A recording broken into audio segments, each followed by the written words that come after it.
ओंकाराय नमो नमः। अविरल शब्द घनोग प्रक्षालित सकल भूतल मल कलंका मुनि विरुपासित तीर्था सरस्वती हरतु नो दुरितान् अज्ञाने तिमिराधानां ज्ञानाञ्जन शलाकया चक्षुरुन्मिलितं येन तस्मै श्री गुरुवे नमः। श्री परम गुरुवे नमः। परम्पराचार्य गुरुवे नमः। सकल कलुष विध्वंसकं श्रेयसां परिवर्धकं धर्म संबंधकं भव्य जीव मन प्रतिबोधकारकं पुण्य प्रकाशकं पाप प्रणाशकमिदं शास्त्रं श्री संयम प्रकाशनाम ध्येयम्। हास्य मूल ग्रंथ कर्तारे श्री सर्वज्ञ देवास तदुत्तर ग्रंथ कर्तारे श्री गणधर देवा प्रति गणधर देवास तेषां वचनानुसारमासाद्य आचार्य श्री कुंद कुंदामनाय आचार्य सूर्य सागरेण विरचितं श्रोतारः सावधानतया शृण्वन्तु। मंगलम भगवान वीरो मंगलम गौतमो गणी मंगलम कुंद कुंदाद्यो जैन धर्मोस्तु मंगलम सर्वमंगल मांगल्यम सर्वकल्याणकारिकम प्रधानम सर्वधर्माणां जैनम जयतु शासनम जैनम जयतु शासनम। संयम प्रकाश नाम का ये ग्रंथ है। आचार्य महाराज सूर्य सागर जी साहब द्वारा लिखी गई ये सुंदर रचना ध्यान के संदर्भ में चर्चा प्रारंभ हुई थी, क्योंकि हर व्यक्ति ध्यान करना चाहता है और सबका मन यह होता है हम भी ध्यान करें। बहुत सारे लोग हमसे ये पूछते हैं पंडित जी ध्यान कैसे करें, ध्यान कैसे करें। पंडित जी ध्यान करने के लिए बैठते हैं तो मन नहीं लगता है, ध्यान करने के लिए बैठते हैं तो मन दौड़ता है। ध्यान की विधि क्या है। बहुत सारे लोग ध्यान के शिविर लगाने लगे, ध्यान के नाम पर आयोजन होने लगे, ध्यान की कक्षाएं लगने लगी, ध्यान केंद्र डेवलप हो गए पूरे हिंदुस्तान में जगह जगह ध्यान केंद्र ध्यान की पद्धतियां बन गई। ध्यान के नाम पर कई तरह की पद्धतियां पूरे हिंदुस्तान में डेवलप हो गई हैं और बहुत सारे लोग वहाँ ध्यान के लिए जाते भी हैं।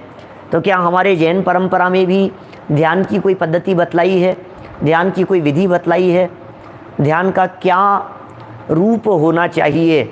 हमारे यहाँ शास्त्रों में कहा है भैया ध्यान से रहित तो तुम नहीं हो, ये बात समझ लेना।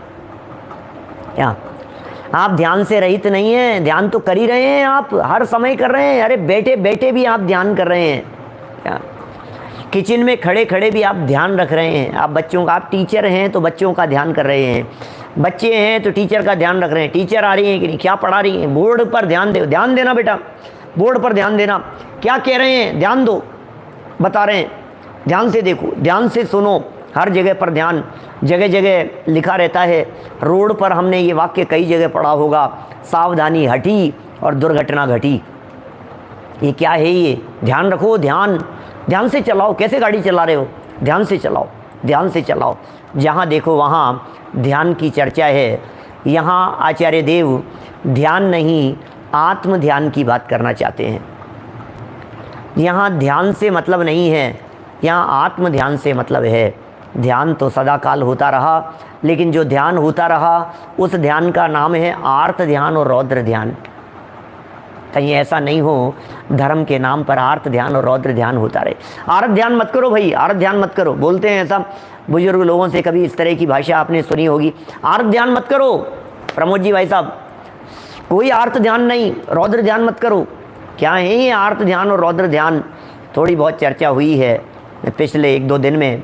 आर्त ध्यान तिर्यंच गति का कारण है, रौद्र ध्यान नरक गति का कारण है। धर्म और शुक्ल ध्यान करने योग्य हैं। धर्म ध्यान से स्वर्ग कहा है और शुक्ल ध्यान से निर्वाण की प्राप्ति कही गई है। परे मोक्ष हेतु परंपरा से धर्म ध्यान को भी हेतु कह दिया गया है, मुक्ति का, मुक्ति के मार्ग का। और वो जो धर्म ध्यान होता है वो 4थे से 7वें गुणस्थान के बीच में होता है। धर्म ध्यान का रिलेशन ही 4थे से 7वें गुणस्थान है और शुक्ल ध्यान 7वें गुणस्थान से ऊपर होता है। इसलिए इस पंचम काल में, मतलब यदि इन 4 प्रकार के ध्यानों का विश्लेषण करें थोड़ा अलग हटके, तो हम ये कह सकते हैं आर्त ध्यान रौद्र ध्यान पर चौकड़ी लगा दो, करने लायक नहीं है। वाक्य ही याद कर लेना क्या कह रहा हूँ हृदय मोहन जी साहब। आर्त ध्यान और रौद्र ध्यान करने लायक नहीं है और शुक्ल ध्यान इस पंचम काल में होता नहीं है। श्रेणी नहीं चढ़ते ना पंचम काल में कोई भी, क्या इस पंचम काल में कोई भी व्यक्ति सीढ़ी नहीं चढ़ सकता है, तो फिर क्या करें बोलो। तो अब हम ये कहेंगे कि धर्म ध्यान करो, धर्म ध्यान, क्योंकि कुल मिलाकर के धर्म ध्यान की बात हो जाएगी। तो अब जो धर्म ध्यान की जो चर्चा है, सच में वो महत्वपूर्ण चर्चा है कि हम धर्म ध्यान करना चाहते हैं और कहते भी हैं धर्म कर लो भैया, धर्म कर लो भैया। वो कहेंगे भैया धर्म करो, धर्म करो, कि क्या क्या करें भैया धर्म, कैसे करें भैया धर्म, बताओ आप। बोलते हैं इस तरह का, तीर्थ कर लो, पुण्य कमा लो, प्रभु के गुण गा लो, चलो जी समेध शिखर चालो। धर्म कर लो, तीर्थ कर लो, पुण्य कमा लो, धर्म करो, थोड़ा धर्म ध्यान, उमरिया बीती जाए रे, ध्यान लगा, धर्म कर, थोड़ा बहुत तो धर्म ध्यान कर लेना चाहिए। और एक मैं जनरल बात कहता हूँ, एक 50 की उम्र के बाद में एक जन सामान्य को ये लगने लगता है अब थोड़ी सी हमारी उम्र हो गई है, थोड़ा धर्म ध्यान करना चाहिए। यंग एज वालों को भले ही नहीं लगे, 20-22 साल के बच्चों को समझाना बहुत कठिन है, 25, 30, 35 वालों को भी जवानी के जोश में कमाने की आपाधापी में लगे रहते हैं। एक जोश होता है, पिताजी के पास भी कितना भी कमाया हुआ हो, लेकिन बाप कमाई काम नहीं आती है, आप कमाई के बारे में विचार करते हैं। मैंने क्या किया, अपने आप को प्रूव करना चाहता है, मैंने भी कुछ किया, मैंने कुछ कमाया, मैंने कुछ करके दिखाया, मैंने बिजनेस को कहाँ से कहाँ पहुँचाया, नई ऊंचाइयाँ दी। एक जोश होता है, खून है, गर्म खून है, होता है ये सब। लेकिन ढलती उम्र के साथ साथ 50-55 के साथ साथ में MLA साहब राजेंद्र जी पाटिल साहब, पाटनी साहब, माने ढलती उम्र के साथ साथ में क्या होता है, एक लगने लगता है कि भाई अब कमाना तो बहुत कमा लिया, अब थोड़ा सा सोशल स्टेटस हमारा होना चाहिए, समाज में हमारा थोड़ा सा वर्चस्व होना चाहिए, नाम होना चाहिए। फिर जहाँ कहीं आयोजन हो रहे हों, शिविर हो रहे हों, प्रतिष्ठाएं हो रही हों, हाँ भाई हम भी आई एम समथिंग, मैं कुछ हूँ क्या। अब उसको लगता है थोड़ा सा धर्म कर ले, में धर्म ध्यान की तरफ हम बढ़ जाएं। लेकिन ये कहना चाह रहे हैं, तुम जिस बात को धर्म ध्यान समझ रहे हो वो भी धर्म ध्यान नहीं है। कहीं ऐसा न हो जाए कि ये पाप करते करते परिणामों में संक्लेशपना यदि आपके हो रहा है तो वो आर्त ध्यान है, संक्लेश परिणाम आर्त ध्यान है। तो बहुत सावधान रहने की ज़रूरत है। पेज नंबर निकालिए 626। आर्त ध्यान की चर्चा कल हमने प्रारंभ की थी और उसमें अनिष्ट संयोगज की चर्चा ही हम कर पाए थे। अनिष्ट संयोगज, अनिष्ट संयोग में बहुत सारी बातें हुई, कितनी तरह से हमने, भाई ऐसी वस्तु का संयोग जिस वस्तु का संयोग होने पर आप ये चाहो दूर हटाओ इसको, हटाओ इसको, ये नहीं चाहिए हमारे को, ये नहीं चाहिए, ये यदि आपको किसी वस्तु के संबंध में, किसी पदार्थ के संबंध में, किसी व्यक्ति के संबंध में, किसी घटना के संबंध में, किसी मौसम के संबंध में, परिस्थिति के संदर्भ में, सुशील जी सेठी साहब, यदि ऐसा हमारे को लग रहा है तो आप निश्चित समझ लीजिए ये आर्त ध्यान हो रहा है। अनिष्ट संयोग नाम का आर्त ध्यान हो रहा है। पहले नंबर का आर्त ध्यान है हटाने का। मौसम बहुत खराब है, हटाओ इसको। ये क्या ऐसे ही लगा दिया, हटाओ इसको, खराब हो गया। ये क्या ट्यूबलाइट खराब हो रही है, हटाओ इसको। ये क्या माइक है, सिस्टम बदल दो पूरा। ये गाड़ी बहुत खराब हो गई है, हटाओ इसको। ये अनिष्ट संयोग है। मोबाइल अब खराब होने लग गया यार, ये बहुत तकलीफ देता है। इसमें क्या होता है, बार बार में हैंग हो जाता है, नेटवर्क नहीं पकड़ता है, बार बार में स्विच ऑफ हो, हटाओ इसको। अनिष्ट संयोग है। जिस वस्तु के बारे में आप सोच रहे हो कि हट जाना चाहिए, घर में आए हुए चूहों को यदि आप निकालना चाहते हो, वह अनिष्ट संयोग है। यदि घर की चींटियाँ आपको परेशान कर रही है, वह अनिष्ट संयोग है। घर में यदि छिपकली है, कॉकरोच है, मच्छर हैं, आपका मन होता है ये हटाओ, इनको निकालो, अनिष्ट संयोग है। मौसम से लेकर के, घर में रहने वाले जानवरों से लेकर के, आपके परिचित, आपके न केवल शत्रु तो अनिष्ट संयोग है ही, मित्र भी अनिष्ट संयोग हैं। यदि वे किसी पर्टिकुलर टाइम पर आपके किसी पर्टिकुलर कार्य में व्यवधान उत्पन्न करते हैं तो आपके मन में ये आता है यार अभी तो ऑफिस का बहुत काम है, ये आकर के बैठ गए, 2 घंटे बेकार हो जाएंगे, अभी ये कब जाए और मैं अपना काम करूं। मुझे रात को 2 बजे तक भी जग करके करना पड़ेगा, मैं इसको क्या बताऊं, मैं भी अभी आकर के बैठ गया, पुराने दोस्त आ गए, हो सकता है आपके लिए वो अनिष्ट संयोग है। कल मैंने बतलाया था, आप लोगों को ध्यान होगा, घर के बच्चों को भी अनिष्ट संयोग के रूप में ये जीव गिन सकता है उन परिस्थितियों में जब बिजनेस की किसी उलझन में, किसी मीटिंग के अंदर उलझा हुआ हो और 2-4 साल का, 5 साल का बच्चा आपके कंधे पर आकर के लपक रहा हो और आपको परेशान कर रहा हो। आप हटाओ ना यार इसको, आप आदेश देते हैं इस तरह का, ये परेशान कर रहा है हमारे को, ले जाओ इसको। ये क्या कह रहे हो आप? ये अनिष्ट संयोग है। और फिर शरीर आदि के संदर्भ में भी बात कही थी, शरीर की परिस्थितियों को भी उसमें अनिष्ट संयोग में लिया था। पीड़ा नहीं होवे और प्रतिकूल दिखे, बस यदि उसमें पीड़ा की अनुभूति होगी तो फिर ये समझ लेना कि वो पीड़ा चिंतन नाम के तीसरे आर्त ध्यान में चला जाएगा। यहाँ पीड़ा की अनुभूति तो नहीं हुई है, लेकिन बस लग रहा है, अच्छा नहीं लग रहा है, काला निशान पड़ गया। अच्छा देखो गजबी हो गया, चेहरा गोरा चाहिए, बाल काले चाहिए, बाल सफ़ेद हो जाएं तो नहीं सुहाते हैं, चेहरा काला हो जाए तो नहीं सुहाता है। क्या करो है? अब गोरापन अच्छा है कि कालापन अच्छा है, सफ़ेदी अच्छी है कि कालापन अच्छा है? तो ये तो मन की बात है और क्या है। आपको क्या लगता है कि काले लोग सुंदर नहीं होते हैं क्या? काले लोग भी सुंदर होते हैं। तो सुंदरता का संबंध काले और सफ़ेदी से नहीं है। मैं कहता हूँ सफ़ेद हो जाए तो भी बुरा लगता है। सूरजमुखी कैसे लगते हैं आपको? अरे कैसे, इतना सफ़ेद भी नहीं चाहिए, सफ़ेद भी नहीं चाहिए, ये मैं गोरा हो जाऊँ। ऐसी माला का जाप कर रहा था, सूरजमुखी जैसा हो गया, अरे बहुत ज़्यादा हो गया, थोड़ा सा लाइट करो। दुखी है संसार में जीव, मतलब जो जैसा है वो स्वीकार नहीं है, स्वीकृति होनी चाहिए भाई साहब, स्वीकृति। जो जैसा है उसे उस रूप में स्वीकार करो आप। तो ये इष्ट वियोग और अनिष्ट संयोग हैं। चलिए दूसरे नंबर के आर्त ध्यान को पढ़ता हूँ यहाँ से। इष्ट वियोगज नाम का आर्त ध्यान। जो कोई अपना इष्ट अर्थात प्रिय हो, शब्द से ही क्लियर हो रही है बात, है ना, शब्द से ही क्लियर हो रही है। इष्ट वियोग ज, ये ज शब्द है, जय अक्षर, कल भी कहा था जय जन्म के अर्थ में है। इष्ट वियोगज, इष्ट के वियोग से जन्म लेने वाला, संक्लेश परिणाम। इष्ट के वियोग हो जाने पर होने वाली आकुलता, घबराहट, शोक, संतप्तपना, ये सब इष्ट वियोग नाम का आर्त ध्यान होगा। जो कोई अपना इष्ट अर्थात प्रिय हो, उसके वियोग से जो प्राणी के संक्लेश परिणाम हो जाते हैं। परिणामों, एक्चुअल में ध्यान का संबंध परिणामों से है, ध्यान का संबंध संक्लेश परिणामों से है। परिणाम कैसे संक्लेश हो रहे हैं? संक्लेश नहीं होने चाहिए। बस अपने को क्या करना है, हमारे कौन सा ध्यान अपने को पकड़ में नहीं आता। दिन भर चलते चलते रूटीन लाइफ के अंदर जब अपन चलते थे ना, घूमते रहते हैं, तो अपने को पता नहीं लगता कब हमारा उपयोग आर्त ध्यान रूप हो गया, कब हम रौद्र ध्यान रूप हो गए। धर्म ध्यान तो चलता ही नहीं है, क्या कहेंगे धर्म ध्यान।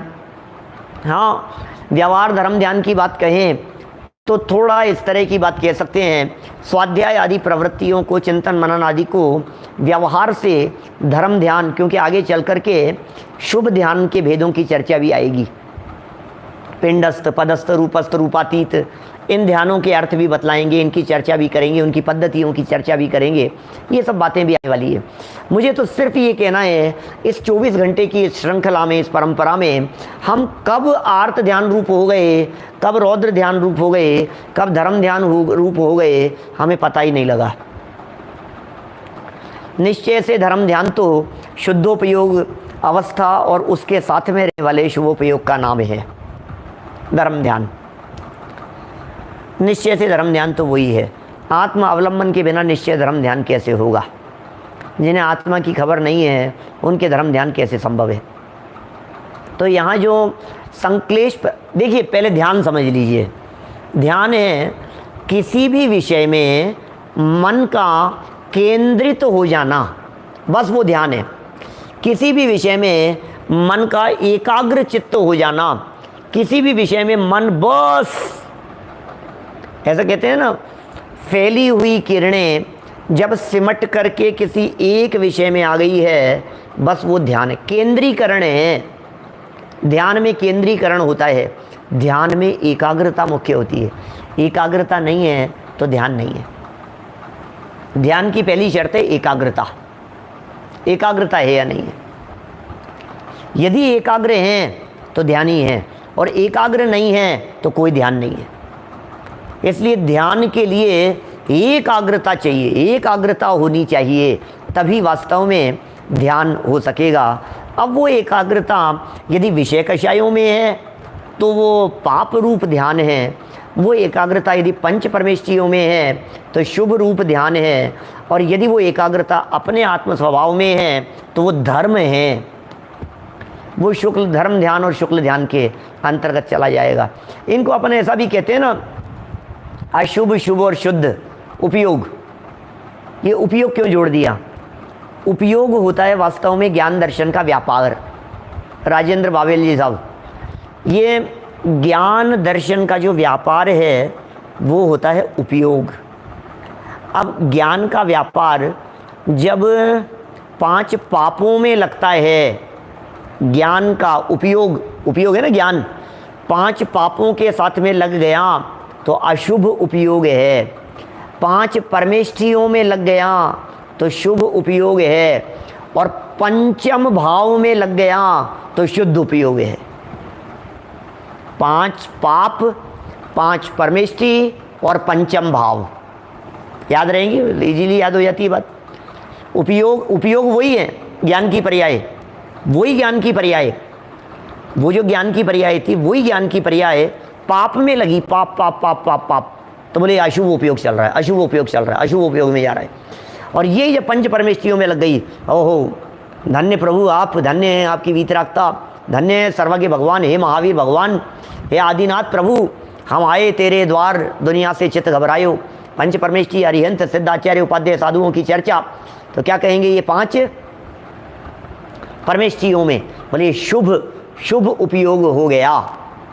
ठीक है, अब चलो अंदर 5 पाप, 5 परमेष्ठि और 5वां भाव, पारिणामिक भाव कहते हैं उसे, पंचम भाव कहते हैं उसे, पारिणामिक भाव। तो पंचम भाव का अवलंबन होवे तो पंचम गति मिल जाती है। लो, 5 पाप को छोड़कर पंच परमेष्ठि पाए, और पंचम भाव को ध्याय कर पंचम गति में जाए। चलो दोहा बना दिया मैंने, 5 5 5 5 का। 5 पाप को त्याग कर पंच प्रभु को संग जाए, और पंचम भाव को ध्याय कर पंचम गति में जाए। पंचम गति में पहुंच जाएगा यदि, क्या करेगा?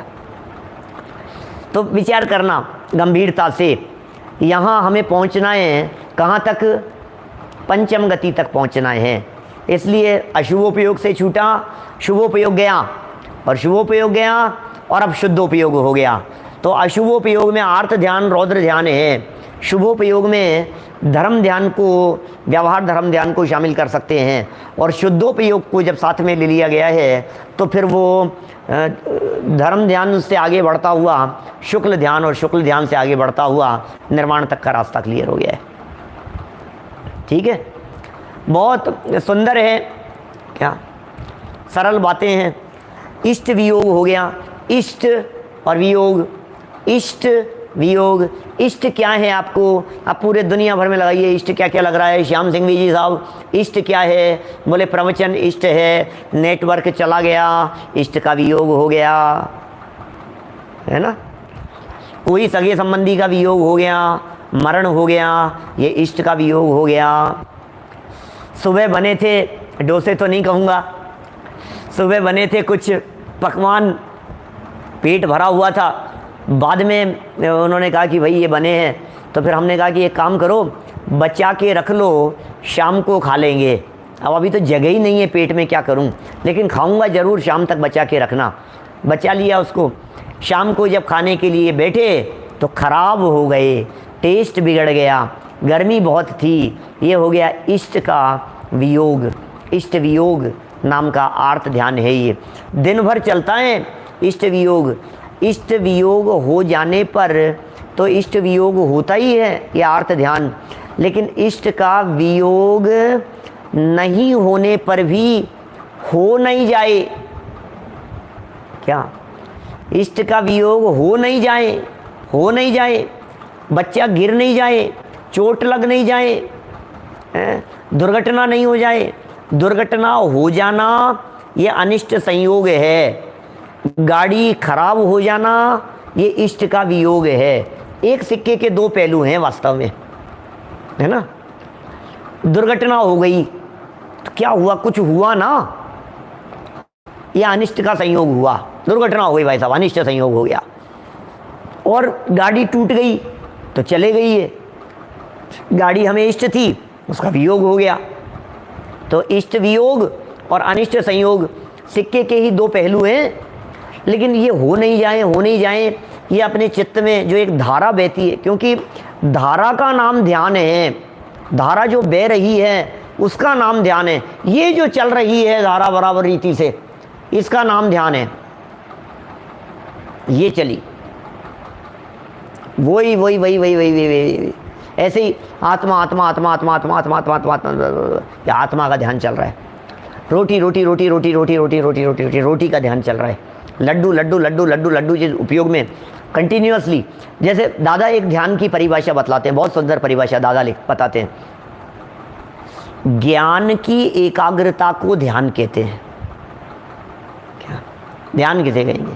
ज्ञान की एकाग्रता। हमारा जो ज्ञान है किसी भी एक विषय में जहाँ एकाग्र हो गया तो ध्यान। किसी कभी कभी जैसे बच्चे टीवी देखते हैं ना, छोटे बच्चे कभी देखे हो ध्यान, पुरानी बात कहता हूँ, बच्चा देख रहा था, बच्चा जब टीवी देख रहा था तो उसे देखते हुए दूसरे व्यक्ति ने कहा देखो कितना ध्यान से देख रहा है, देखो ये देखो जैसे टीवी में घुस गया हो। इतना उसके साथ में एकाग्र हो जाते हैं, इतना उसके साथ में तन्मय हो जाते हैं। इसी का नाम तो ध्यान है। ज्ञान का विषय बना और ज्ञान एकाग्र हो गया, ये ध्यान हो गया। यानी ज्ञान की एकाग्रता को ध्यान कहते हैं।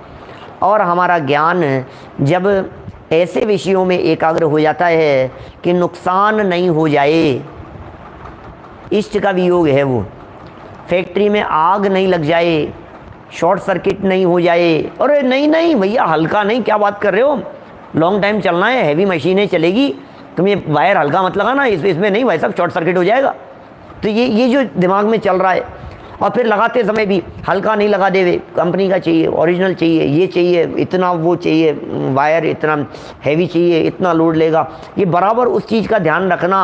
ये सब इष्ट वियोग नाम के आर्त ध्यान कहेंगे इसको अपन। और लगा रहता है इसी में, पैसा नहीं चला जाए, ज़्यादा नहीं लग जाए, चोरी नहीं हो जाए, चोरी नहीं हो जाए ये इष्ट वियोग है।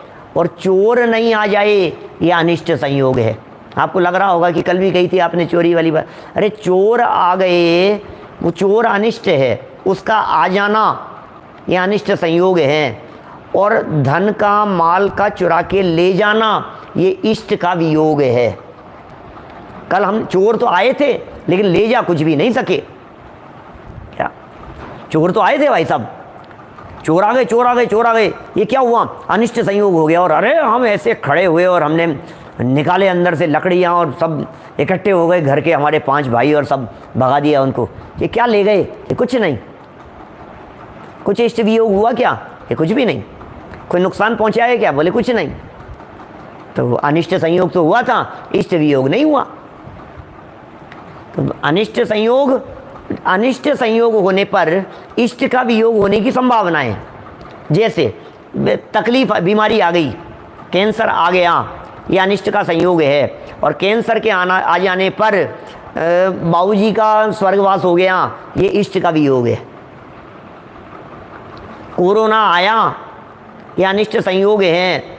और बाबूजी को लेकर के चला गया, ये इष्ट वियोग है। ठीक है ना। अपने जब चले गए तो वो इष्ट वियोग है। अरे ज्ञानियों के जीवन में भी होता है भाई साहब, माने ऐसा नहीं है।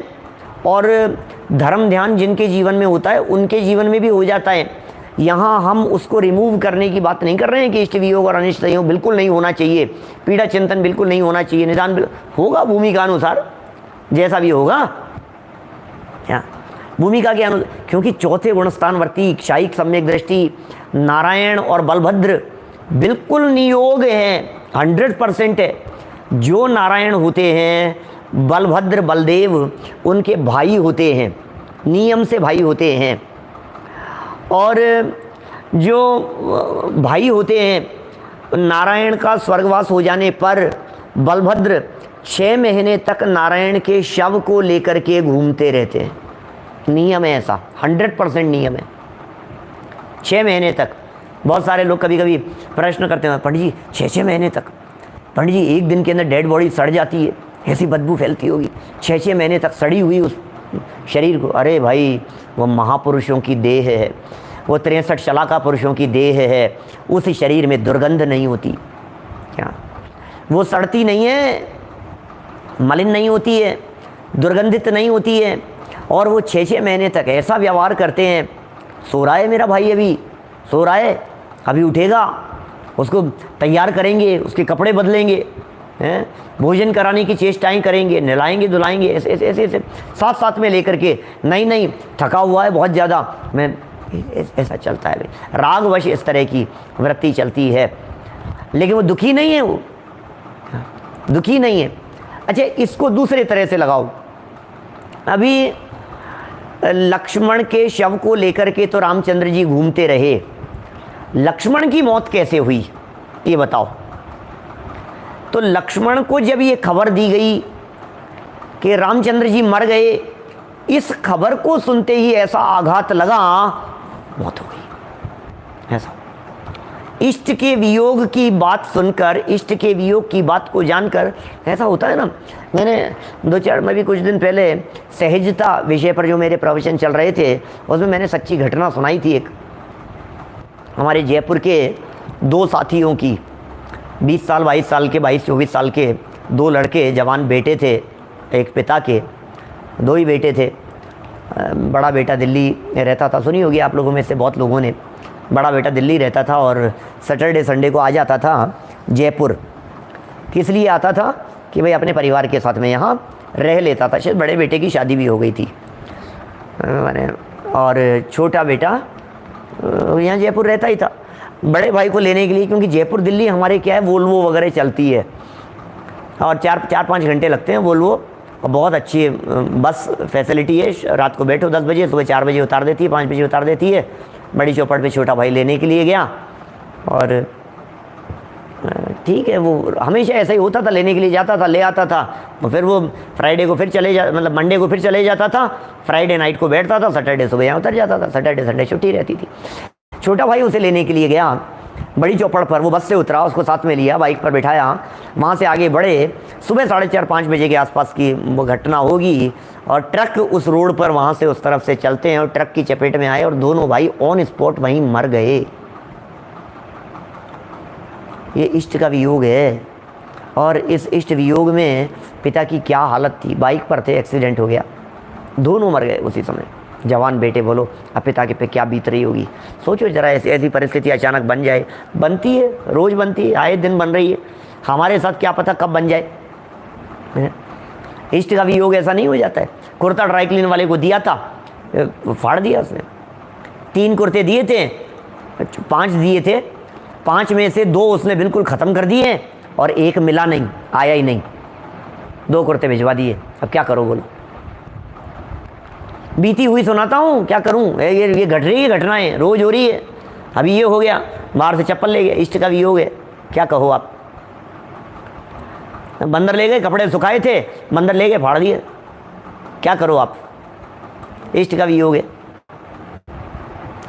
तो देखिए यहाँ वाक्य पढ़ रहा था, जो कोई अपना इष्ट अर्थात प्रिय हो, उसके वियोग से जो प्राणी के संक्लेश परिणाम हो जाते हैं, हो इससे जो परिणाम संक्लेश हो गए हैं, संक्लेश परिणाम हो जाते हैं, बस वही इष्ट वियोगज नाम का अर्थ ध्यान है। और इसे इष्ट वियोगज नाम का दूसरा अर्थ ध्यान का भेद कहते हैं। नाम तो याद हो ही गए, अनिष्ट संयोगज, इष्ट वियोगज। यह अपनी इष्ट वस्तु, अब इष्ट वस्तुएं क्या क्या हो सकती हैं उसे लगाइए। अब बस आप यदि इष्ट वस्तु जानते हैं तो आप लगा सकते हैं खूब, ये चली नहीं जाए, ये चली नहीं जाए, ये चली नहीं जाए। आप देखिए कितनी बार ऐसा होता है। मोबाइल आज एक ऐसी चीज़ है, हाथ में ऐसे चलता है, हमारे ऐसे हाथ में चलता है मोबाइल, और कहीं किसी जगह पर, किसी शोरूम पर, कहीं किसी दुकान पर, कहीं मार्केट में काम करते समय छूट गया। अब वो छूट तो गया, आप बस 5 ही मिनट का गैप रहा होगा, आप वहाँ से बढ़ गए और आपको ध्यान है मोबाइल कहाँ है, और मोबाइल नहीं दिखता है, ऐसे हड़बड़ाता है जेब में, कहाँ है मोबाइल, रिंग देख करके देखना मोबाइल कहाँ है। क्या हो रहा है? ये इकाई का ध्यान है, ये इष्ट वियोग नाम का ध्यान है। मोबाइल आपको बहुत इष्ट है, चला नहीं जाए। गाड़ी आप पार्क करके गए थे जिस जगह पर, वापस लौट करके आए, आपको गाड़ी नहीं मिली, आपका चित्त कहाँ चले गई, कौन ले गया, गाड़ी कहाँ गायब हो गई है, ट्रैफिक पुलिस वाले तो नहीं ले गए, नो पार्किंग तो नहीं है, फिर साइन देखता है, और यार नो पार्किंग के अंदर खड़ी थी, कहाँ ले गए होंगे, कहाँ जाती है, क्या होता है। इष्ट वियोग है, इष्ट का वियोग नहीं हो जाए, चले नहीं जाए। दिन भर चलती है ये प्लानिंग, हर समय चलती रहती है, हो नहीं जाए, हो नहीं जाए, हो नहीं जाए, ऐसा नहीं हो जाए, ऐसा नहीं हो जाए, ऐसा नहीं हो जाए। बोलो उमाकांत जी बंड साहब, बोलो 24 घंटे चल, ट्रेन छूट नहीं जाए, फ्लाइट छूट नहीं जाए, इसका ऐसा नहीं हो जाए, हैं? देखो उस क्या क्या कह रहे हैं, अपनी इष्ट वस्तु जैसे सुंदर शरीर, सुंदर शरीर का वियोग नहीं हो जाए, मर नहीं जाऊं, ये भी तो इष्ट वियोग है। क्या ये भी तो क्या है, इष्ट वियोगी है ना। सुंदर शरीर, मर नहीं जाऊं, मर नहीं जाऊं, देह नहीं छूट जाए, देह नहीं छूट जाए। डॉक्टर साहब मैं मरना नहीं चाहता, बचा लो मुझे डॉक्टर साहब, पैसा पानी की तरह बहाने को तैयार हूं, मर नहीं जाऊं, बस ये बताओ आप, मर नहीं जाऊं, जीवन पूरा नहीं हो जाए मेरा, इष्ट वियोग है। आगे गंध पुष्प, ये सब पुरानी भाषा है, पुराने ज़माने के प्रयोग हैं। जब गंध पुष्प आदि ये सब बहुत इष्ट सामग्री के अंतर्गत माने जाते थे। चंदन का लेप होता था, तन का उपचार किया, अब तक उस पर चंदन का लेप किया। आज कहाँ दिखती है ये सब चीज़ें, चंदन वगैरह और इस तरह की चीज़ें, प्योर मिलता भी नहीं है। उधर मिलता होगा कहीं बेंगलोर, बेलगांव, उधर श्रवण बेलगोला, और उस साइड में थोड़ा सा मैसूर की साइड में, उधर थोड़े से चंदन आदि के वृक्ष वगैरह हैं। ऐसा लगता है पहले बहुत चलते थे ये चीज़ें, बहुत एक रिवाज था इन सब चीज़ों का। इत्र वगैरह, परफ्यूम वगैरह ने उसकी जगह ले ली है ना। तो गंध पुष्प, वस्त्राभूषण, वस्त्र और आभूषण।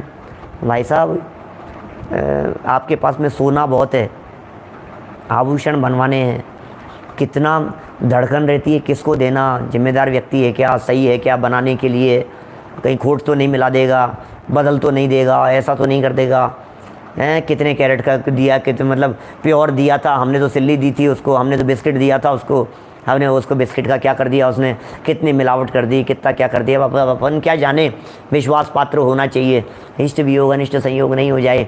धारा ही चलती रहती है, सुबह से लेकर के शाम तक आप थोड़ा सा उपयोग को एकाग्र करके समझने की चेष्टा करेंगे तो आप महसूस करेंगे कि ये इष्ट वियोग और अनिष्ट संयोग नाम के आर्त ध्यान ने मानो डेरा डाला हुआ है हमारे अंदर भी। ऐसे चल रहे हैं जैसे हमारे साथ साथ में चलते हो। बोलो चलता है। चलिए क्या कह रहे हैं यहाँ, वस्त्राभूषण हो गए, सुखदायिनी स्त्री। सुखदायिनी क्यों लगा दिया है? क्योंकि यदि वो स्त्री सुखदायिनी नहीं है क्या तो अनिष्ट संयोग है। क्या करोगे? सुखदायिनी नहीं है तो अनिष्ट संयोग है, और सुखदायिनी है और वो कहीं चले जावे तो इष्ट वियोग नाम का अर्थ ध्यान है। दोनों ही अर्थ ध्यान है। स्त्री पुत्रादिक में क्या करो, दोनों तरह के अर्थ ध्यान यहाँ लागू हो रहे हैं। माने अनिष्ट संयोग, ये अच्छी गले पड़ गई हैं, पागल स्त्री से, बैरिस्टर चंपत राय जी का एग्जाम्पल दिया था मैंने, अनिष्ट स्त्री से, पागल स्त्री से विवाह कर दिया धोखे से। उनका बहुत बड़े बैरिस्टर हुआ करते थे अपने जैन समाज के, मतलब आज की कोई 100 साल पुरानी घटना होगी, आज से पुरानी घटना है, और बहुत नाम था उनका समाज में, बड़े व्यक्ति थे, देखते थोड़ी ना थे एक दूसरे को शादी से पहले। दादा भी ऐसे हैं। एक बार तो दादा ने सूरत में कहा, ऐसा सूरत में शिविर लग रहा था, प्रशिक्षण शिविर, और उसके दौरान दादा ने कहा कि वो ऐसे ही देखने का ऐसा प्रसंग बना, बोले कोई है क्या यहाँ ऐसा जिसने बिना देखे शादी की हो, हाथ खड़ा करो। ऐसे हाथ खड़ा करके बोले, और फिर सभा में किसी का हाथ खड़ा नहीं हुआ, बोले एक मेरा ही हाथ खड़ा है। बोले 65 साल तो हो गए हमारी शादी को। अब तो 65, 67, 68, 70 हो गए होंगे जो भी।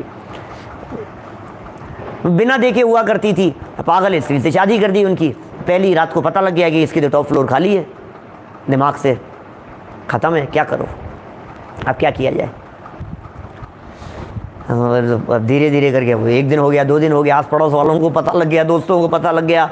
दोस्तों ने कही भैया इसको तो यार तलाक दे दो, तलाक दे दो। क्या था वो, अनिष्ट संयोग था ना, वो अनिष्ट संयोग चले जाए। लेकिन ज्ञानी जीव अनिष्ट संयोगों के काल में आर्त ध्यान नहीं करते, क्योंकि अनिष्ट संयोग तो आएंगे पाप कर्म के उदय से। उन संयोगों के आने का नाम आर्त ध्यान नहीं है, अनिष्ट संयोगों के मिलने का नाम आर्त ध्यान नहीं है। बस ये थोड़ा सा कंसेप्ट यहाँ इस ध्यान के संदर्भ में समझने की जरूरत है। अनिष्ट संयोग बने फिर भी आर्त ध्यान नहीं हुआ, इष्ट वियोग हुआ फिर भी आर्त ध्यान नहीं हुआ।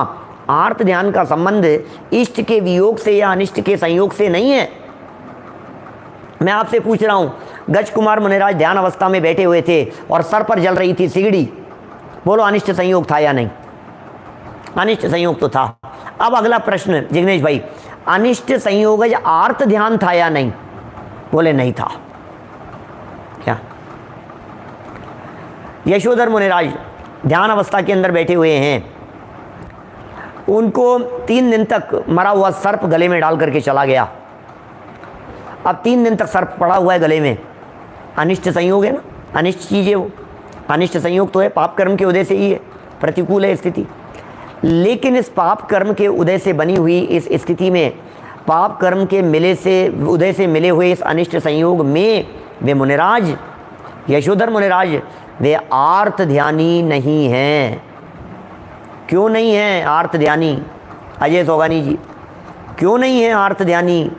क्योंकि अनिष्ट संयोग तो है, लेकिन उपयोग उस अनिष्ट संयोग के हटाने और निवृत्ति में नहीं लगा हुआ है।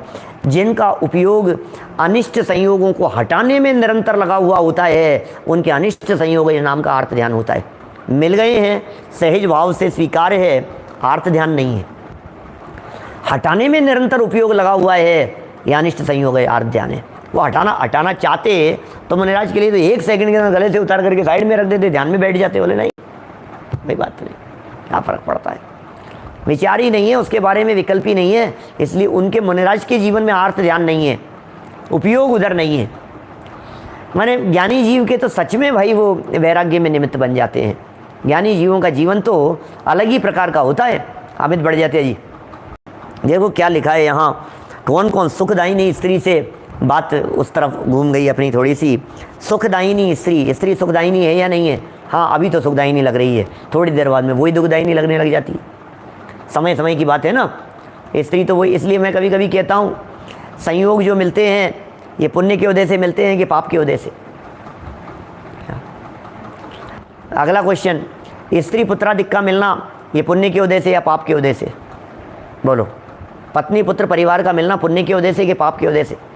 बहुत सारे लोग कहते हैं पुण्य के उदय से, पुण्य के उदय से, पुण्य के उदय से मिले। मैं कहता हूँ भाई, वे तो अपनी योग्यता से मिले हैं। उसमें यदि अनुकूलता फीलिंग हो रही है, फीलिंग में आपके अनुकूलता आ रही है तो पुण्य का उदय है। और फीलिंग में यदि ये आ रहा है कि ये क्या आफत है तो पाप कर्म का उदय है। और गजब की बात तो यह है कि जिस समय सुबह आपको मन माफिक भोजन बना करके दिया, बच्चा आपका आज्ञाकारी, सुबह उठते ही पहले उसने आपके पैर छुए, बोलो पिताजी कोई काम हो तो बतलाओ, अरे अभी कर देता हूँ, आपको लगा ये अपना कितना अनुकूल है, वो पुण्य के उदय से मिला है। और दोपहर तक होते होते वो बच्चा पलट करके सामने जवाब दे करके चले गया, समझते क्या हो आप मेरे पिता हो तो होंगे, कोई बात नहीं, मुझे तो ये काम करना है। तो फिर वो पाप कर्म के उदय से हो गया वो बेटा तो एक ही है, पुण्य के उदय वाला है कि पाप के उदय वाला है? अरे बेटा तो बेटा है, उदय बदल जाता है। जब उदय बदल जाता है तो वही बेटा पुण्य के उदय वाला और वही बेटा थोड़ी देर बाद में उदय बदल जाने पर पाप के उदय वाला हो जाता है। पत्नी तो वही है, परिवार तो वही है, उदय इधर बदला है, उदय इधर बदला है। इधर उदय बदलता है तो वही पुण्य के उदय वाले हो जाते हैं, और उदय इधर से बदलने पर वो ही पाप कर्म के उदय वाले हो जाते हैं। इसलिए सारा खेल उदय का है। अब उदय के अनुसार संयोग तो हो गए, अब सुनना, इष्ट वियोग और अनिष्ट संयोग की परिस्थिति बन गई, क्योंकि संयोग है। परिस्थिति तो हमेशा बनेगी, परिस्थिति अपने बियॉन्ड कंट्रोल है। क्या कोई भी परिस्थिति हो बनेगी भाई साहब, वो तो बन रही है परिस्थिति। तो अब हमें ये कहना है परिस्थिति तो बन रही है, ध्यान दीजिए, परिस्थिति तो बन गई है, लेकिन उस परिस्थिति को बदलने का तीव्र विकल्प नहीं है। तो आप अर्थ ध्यान नहीं कर रहे हैं। उस परिस्थिति में समता भाव है, उस परिस्थिति में सहजता है, उस परिस्थिति में सहजता सहजता सहजता, कोई बात नहीं, जो जैसा है स्वीकार है भैया, ऐसा ही हमारे कर्म का उदय। हमारे साथ यही परिस्थिति बननी थी, होनहार ऐसी थी, ऐसा ही होना था। जब ये जीव इस तरह का विचार करता है तो फिर समझ लीजिए आप ये सही ट्रैक पर चल रहा है, तत्वज्ञान कुछ जीवन में उतरा हुआ सा दिखाई देता है। तो इस तरह से सुखदायिनी स्त्री हो गई, पुत्र सुखदायिनी लगाना, क्योंकि उसका वियोग कराएंगे ना, बेटे का वियोग। और देखो अभी कितना इष्ट है, तकलीफ़ की मात्रा भी उसी प्रमाण में घटती बढ़ती है। 2 दिन का बच्चा मर जाए इतनी तकलीफ़ नहीं होती, गर्भ में आकर के बच्चा मर जाए तकलीफ़ नहीं होती, 2 साल का आपके घर में किलकिलारी मार करके हंसता खेलता था वो मर जाए तो कितनी तकलीफ़ होती है, और जवान 20 साल का बेटा मर जाए तो फिर तकलीफ़ की क्या स्थिति होती है। क्या तो ये सब कितने कितने परिमाण में उसके प्रति राग की मोह की तीव्रता थी, उतने ही परिमाण में ये तकलीफ़ भी घटती बढ़ती रहती है। ऐसा है। स्त्री पुत्र बांधव, बांधव तो कुटुंब है पूरा, भाई बांधव कहलाते हैं। मित्र और पड़ोसी, पड़ोसी के वियोग में भी इष्ट वियोग हो जाता है, क्योंकि पड़ोसी सगे होते हैं, अपने होते हैं। नौकर, नौकरों के चले जाने पर भी तकलीफ़ है। अरे कई बार तो ऐसा होता है पशु आदि के वियोग हो जाने पर भी ऐसी परिस्थितियाँ बनती है। तेरी मेहरबानियाँ, एक ऐसी शायद मेरे ख्याल से जैकी श्रॉफ की कोई मूवी थी 30 साल पहले, 90 के दशक में। कोई कुत्ता था उसके पास में, वो उसकी डेथ हो गई, कुछ ऐसा हो गया था, तो वो ऐसा हाथी मेरे साथी राजेश खन्ना की एक ऐसी थी। वैसे दिखते हैं सर्कस में, देखो जोकर को देखो, इस तरह से ऐसा लगता है कि ये कैसे फ्रेंडली हैं ये उन पशुओं के साथ में, बहुत बहुत खास हो जाते हैं, इतने सगे हैं भाई साहब। आप क्या ऐसी आपने व्हाट्सएप पर कई बार फोटोग्राफ्स देखी होगी, अपना बच्चा तो आया की गोद में है और कुत्ते का पिल्ले को मेम साहब अपनी गोदी में लेकर के चल रही है। ऐसी देखी ना आपने कई बार फोटोग्राफ्स। ये ज़माने का फ़र्क है, अपना बच्चा आया के पास में है, उसके गोद में चल रहा है। क्या ज़माना आ गया है, क्या कहें भाई साहब। बड़ी विचित्र प्रकार की स्थिति है आज के युग की और आज के समय की। तो पशुओं आदि के वियोग में भी ऐसी परिस्थिति बनती है। मैंने एक बात आपसे कही थी, गुणस्थानों के परिमाण में शायद कही है, मुझे ऐसा ध्यान आ रहा है। मुनिराजों के भी ये इष्ट वियोग, अनिष्ट संयोग, पीड़ा चिंतन, ये आर्त ध्यान संभव हैं। मुनिराजों की लाइफ में भी ये आर्त ध्यान संभव हैं। मुनिराजों के जीवन में कैसे संभव हैं? इष्ट का वियोग हो जाता है उनके भी, अनिष्ट संयोग की परिस्थिति बन जाती है, अपने लिए नहीं बने। किसी मुनिराज का संघ के अपने जो गुरु आदि थे, क्योंकि बोध्य बोधक संबंध होता है, गुरु शिष्य संबंध होता है, दूसरे तो कोई संबंध होते नहीं है उनके, और किसी संबंध से तो मुनिराजों को कुछ लेना देना होता नहीं है। तो मुनिराज का जो इस तरह का परस्पर में अपने शिष्यों के साथ में, गुरु शिष्य के साथ में संबंध है। मान लो युवा कोई मुनिराज शिष्य का वियोग हो गया, अपने गुरु थे उनका वियोग हो गया, तो थोड़ा सा एक जो एक चित्त को टीस पहुंचती है और उपयोग को वो बार बार में पेंच करती है कि कितना क्षणिक है, संसार चला गया। हो थोड़ा सा वो बहुत होशियार था, बहुत प्रभावना का हो सकती थी उसके माध्यम से, लेकिन वो चला गया, हो नहीं जाए। मैं आपसे कहता हूँ, समंत भद्राचार्य देव को जब उनके गुरु ने ये निर्देश दिया होगा कि तुम मुनि पद छोड़ो और भस्मक व्याधि का उपचार कराओ, तो क्या रही होगी भाई प्रियंक जी, उनके मन में क्या रही होगी, उनके गुरु के मन में?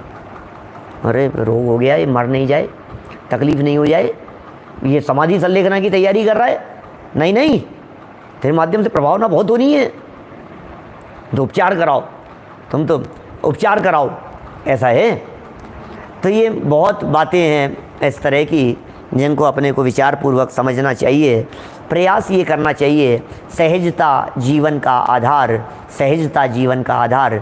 जीवन में सहजता कैसे हो सकती है, हम अपने जीवन में सहज कैसे हो सकते हैं? इष्ट के वियोग की परिस्थिति बनने पर भी वो इष्ट का वियोग हमारे ऊपर हावी नहीं होवे, प्रयत्न तो ये किया जाना है। अनिष्ट का संयोग होने पर भी वो अनिष्ट संयोग की परिस्थिति हमें प्रभावित नहीं कर सके, प्रयत्न ये करना है। और ये सब कार्य होते हैं तत्वज्ञान के अवलंबन से, ये सब कार्य होते हैं जनवाणी के अवलंबन से। ये सब कार्य होते हैं उतने परिमाण में होंगे भाई साहब जितने परिमाण में आपका गहन स्वाध्याय होगा, जितने परिमाण में आपका तत्व चिंतन होगा, जितने परिमाण में आपका अभ्यास होगा, मनन होगा, धारा बहेगी, उतने परिमाण में आनंद के वेदन और फीलिंग होगी। बहुत अद्भुत बातें हैं, अद्भुत प्रसंग है। आज इष्ट वियोग और अनिष्ट संयोग, इन दोनों आर्त ध्यानों के संदर्भ में चर्चा हुई है। कल पीड़ा चिंतन की भी बात करेंगे। इष्ट वियोग और अनिष्ट संयोग की परिस्थितियां तो कभी कभी बनती है, और पीड़ा तो 24 आवर्स चलती रहती है। शारीरिक पीड़ा, दुखी हैं शरीर से, कभी कभी तो ऐसा मन होता है ये शरीर को उठा करके ताक पे धर दो, ऐसा आंट पे धर दो, टांग दो, इसको छोड़ करके चलते बनो यहाँ से। ये सब पीड़ा चिंतन नाम का अर्थ ध्यान, उसकी चर्चा और निदान के संबंध में कुछ विशेष खुल कर के मुझे चर्चा करनी है, उसकी चर्चा यथा समय कल आगे बढ़ाएंगे। अभी जनवाणी स्तुति। जावाणी के ज्ञान ते सूझे लोकालोक, सोवाणी मस्तक नमो सदा देत हूँ धोक।